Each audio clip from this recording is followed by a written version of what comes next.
Salut à tous, on se retrouve dans ce 98e show GCN en français. Et vous le savez peut-être déjà, mais lors de mon dernier rallye, je m'ai cassé le pied. Du coup, le flow, j'ai dû l'abandonner, le laisser tout seul pour aller faire cette première manche de Coupe du Monde de Gravel à Millau. Et vous allez voir, il a fait de très belles images. Allez, à toi mon Flo. Salut les potos, déjà levé depuis 2 heures et il est 7 h du matin, on est à Millau pour le Gravel de Millau, une manche qualificative pour les championnats du monde UCI de Gravel. J'ai amené avec moi ma petite machine, mon Canyon Grail CF SLX. J'ai agrémenté ça d'une petite bombe Muc-Off, on sait jamais, crevaison oblige. J'ai quand même, vous aurez remarqué aussi, ma mini pompe et de quoi réparer. Et oui, il vaut mieux tout prévoir parce qu'on est parti pour 135 km avec plus de 2000 de D+. Il y a quand même du gros départ. Niki Terpstra, Geoffrey Soupe et j'en passe. Donc le but, clairement, c'est de s'amuser. Et j'espère que vous allez vous amuser à me voir souffrir. Et moi, il me reste plus qu'à m'échauffer parce que ça part d'entrée en montée. Ça a bien commencé ce matin avec l'appel des coureurs de grands noms qui ont été appelés. Évidemment, je vous ai parlé des 2 coureurs de la team Total Direct Energy, Niki Terpstra et Geoffrey Soupe. Mais il y avait aussi Nicolas Roche qui était présent, ancien coureur professionnel qui vient d'arrêter sa carrière. Ça faisait plaisir de le revoir. Lui qui touche un peu à tout. C'était, je crois, sa première course gravel. Il était présent avec son frère aussi. Voilà, pas mal de très très bons coureurs. Arnaud Geoffroy également, ancien champion du monde de cyclocross. Donc il y avait clairement du lourd. C'est pas pour rien que c'est une Coupe du Monde, une Coupe du Monde UCI de Gravel avec près de 200 participants au départ. Et voilà, j'ai eu l'honneur d'être appelé sur la première ligne, comme quoi GCN ça offre quand même quelques privilèges. Et je dois admettre que du coup on se met direct dans l'adrénaline quoi. Départ fictif 2 km, ça a frotté à bloc, les mecs voulaient se placer évidemment parce que kilomètre 0, d'entrée 6 km de côte, on peut presque dire un col parce que quand ça passe les 5 km pour moi c'est un petit col. Et voilà, comme toujours, c'est faites ce qu'on vous dit mais pas ce qu'on fait, évidemment, pris par l'adrénaline, le fait d'être dans les roues des pros, voilà, j'avais l'impression d'être le coureur que je ne suis plus, et ça a dû partir à 500 watts pendant les 6 bornes, et du coup, moi j'ai tenu 2 bornes. Et après j'ai vu passer les groupes, les uns après les autres, et là je me suis dit, bon, il y en a encore pour au moins 5 heures de course derrière. Donc il va falloir trouver un tempo et puis accrocher un groupe qui permette de ne pas trop souffrir et de ne pas se retrouver tout seul dans la pampa. Bon, chose que j'ai réussi à faire en récupérant un petit peu dans cette ascension qui était suffisamment longue. Et ensuite on basculait dans la première section gravel et c'est là où les choses sérieuses ont commencé et c'est là où j'ai pris énormément de plaisir. Finalement, je me suis rendu compte que dans les portions gravel, j'étais plutôt bien. Je prenais beaucoup de plaisir au pilotage, j'ai beaucoup apprécié, c'est vrai, on parle souvent en bien ou en mal de la particularité du guidon du Grail avec son amorti sur le dessus. Moi, j'ai beaucoup aimé la souplesse que ça offrait dans les virages. J'ai beaucoup aimé envoyer du braquet vraiment dans les chemins.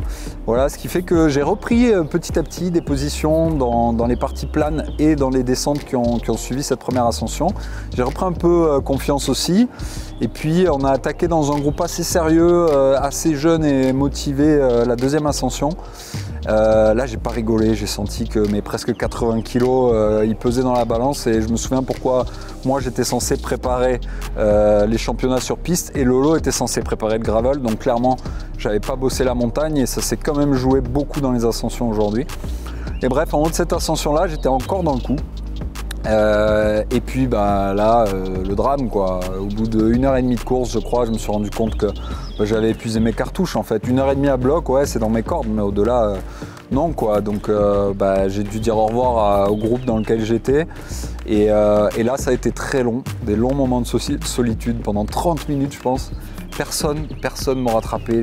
Au début, je roulais à 30, après je roulais à 20, j'ai fini, je roulais à 10 et personne ne m'a rattrapé. Je me suis arrêté au deuxième ravito. Là, finalement, j'ai des gens qui m'ont rattrapé. Et puis voilà, là, on a créé notre petit trio avec Timothée Arnaud de la Team Wish One, que je remercie parce que du coup, toute la deuxième partie de course, on l'a fait ensemble. Et là, c'est une autre course qui a commencé. Voilà, c'était un peu sauf qui peut. On a mis toutes les forces dans la bataille pour terminer. On a essayé d'aborder ça, stratégie groupetto, donc on faisait les ascensions tempo et on essayait de se relayer sur le plat et voilà, donc ça nous a permis de rallier le circuit final tout en ayant pris beaucoup de plaisir, en s'arrêtant à tous les ravitaux. J'ai même ramené un petit souvenir au poteau. Et ça nous a permis d'arriver au circuit final, donc, qui était un circuit de cyclocross avec 24 de moyenne. Voilà, je suis assez content de ça quand on voit que Maxime Poisson, que je ne salue pas, nous avait promis 2000 de D+, on se retrouve à la fin avec 2005. Clairement, 24 de moyenne avec 50% de gravel. C'est honorable, je suis assez content au final. Et donc pour finir, je disais, cette magnifique surprise sous le viaduc de Millau, le circuit de gravel, de cyclocross plutôt. Et ça, c'était un sacré chantier. Heureusement que ça durait qu'1,5 km parce qu'il n'en fallait pas plus. Tout en dévers, du sable. Là, il nous a fait une belle surprise vraiment, mais sadique, vraiment sadique. Je pense que déjà, techniquement, c'est très difficile en étant lucide. Alors après s'être tapé presque 6 heures de vélo en gravel, c'était vraiment un enfer. Bon, on l'a pris avec philosophie et on a terminé. Au final, sous la barre des 6 heures, arrivé avant 14 heures, le poteau n'a pas eu le temps d'avoir trop faim. Il m'a quand même attendu plus d'une heure, presque 1h30 je crois, après l'arrivée de Niki Terpstra qui donc s'impose sur cette épreuve. Je rappelle, qualificative pour les mondiaux. C'est pas mal, on arrive avant 14 heures, juste pour la soupe, parfait. Moins de 6 heures, c'est bien. Potoyo, il commençait à avoir faim, donc il était temps que j'arrive. Ouais, je suis content. Déjà, finir, c'est... Surtout que Max, il est gentil, mais il nous a bien eu. Hein. 2000, 2100 de D+, il y avait 2005 de D+. Merci, Potoyo. Et pour ma part, eh bien, je termine à la 98e place, donc je l'ai dit à 1h30 de Niki, mais ça c'est anecdotique. Voilà, donc milieu de tableau pour ma part. Et en tout cas, je suis content parce que j'ai pris énormément de plaisir. C'était ma première expérience sur une course gravel et j'ai pas choisi n'importe laquelle puisque je vous l'ai dit, c'était une Coupe du Monde. Et il y avait du niveau clairement. C'était un sacré chantier, donc il faut féliciter toutes celles et ceux qui ont terminé parce que déjà il fallait le faire. Donc voilà, et puis félicitations aussi à Niki qui a fait une très belle perf sur ce parcours.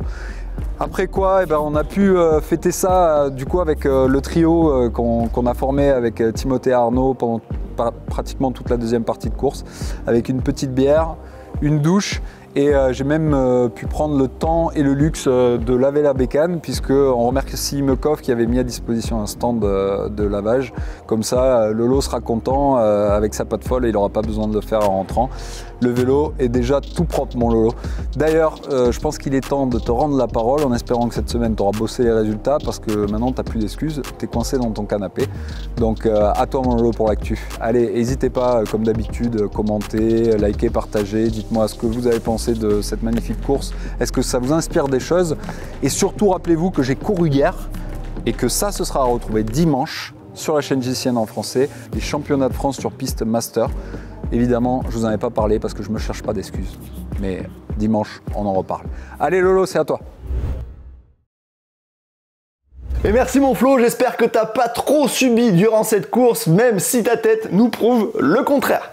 On passe à l'actu et de ce côté-là, Flo, tu vas retourner faire du vélo au Global Bike Festival en Autriche. C'est une superbe occasion pour vous d'aller rouler avec les présentateurs JCN.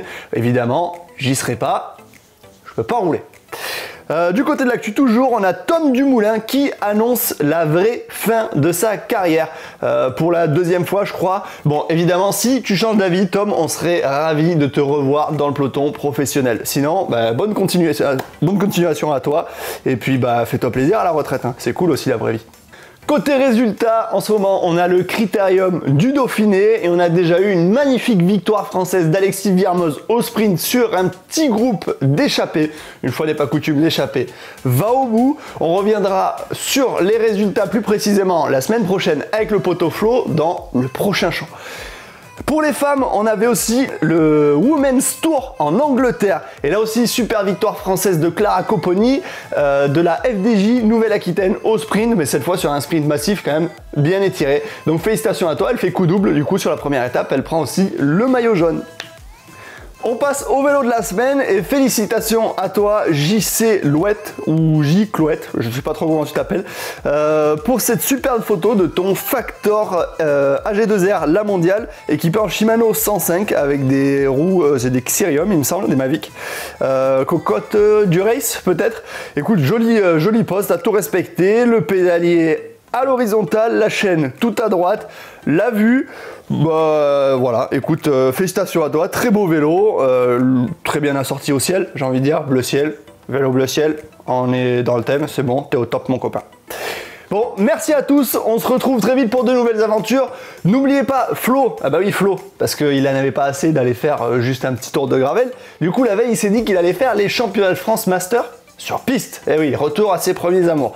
Du coup, retrouvez la vidéo de ces fameux championnats de France Master sur piste ce week-end sur la chaîne JCN en français. Vous allez voir qu'il n'a pas fini de transpirer le poteau Flo. Allez, je vous fais des bisous et à bientôt. Ciao!